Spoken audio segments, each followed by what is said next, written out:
আবু হানিফা কে? এই ভণ্ড লামাযহাবীরা কিছুই জানে না। 40 বছর এশার নামাজের উজু দিয়ে ফজর নামাজ পড়েছেন। প্রতিদিন রাতে 500 রাকাত নফল নামাজ পড়তেন। প্রতিদিন একবার কোরআন খতম করতেন। প্রতি রমজানে 60 বার কোরআন খতম করতেন। 57 বার হজ আর উমরা করছেন। আল্লাহর কসম, সব কথাগুলি মিথ্যে। শুধু মিথ্যা নয়, সরাসরি কোরআন মাজিদের বিরোধী। আবু হানিফা রাহিমাহুল্লাহ মানে একটানা 30 বছর, 40 বছর, 50 বছর এশার ওযু দ্বারা ফজরের সালাত পড়েছেন। আপনারা বলেন তো দেখি, এই ধরনের কথা সাহাবীদের মধ্যে কেউ ছিল করেছে? এটা সাহাবীর চেয়ে উত্তম আবু হানিফা। আবু হানিফা রাহিমাহুল্লাহ সম্পর্কে যত কথা বলা হয় অধিকাংশ মিথ্যা কথা।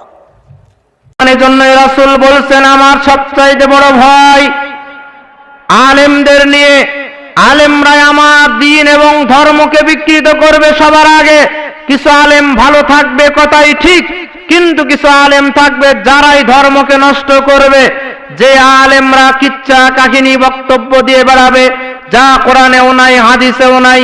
আল্লাহ রাসূল বললেন, আইম্মাতুল মুদিল্লিন, এরাই হলো পথভ্রষ্ট আলেম। ফাদল্লু আদাল্লু, ওরা নিজেরা বিভ্রান্ত হবে, মানুষকেও বিভ্রান্ত করে জাহান্নামে নিয়ে যাবে।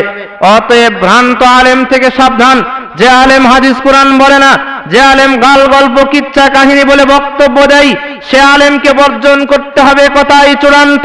রাসূল সাল্লাল্লাহু আলাইহি ওয়াসাল্লাম বলেন, মাইয়াকুল আলাইয়া মা লাম আকুল ফালইয়াতাবাওয়া মাকাদাহু মিনান নার।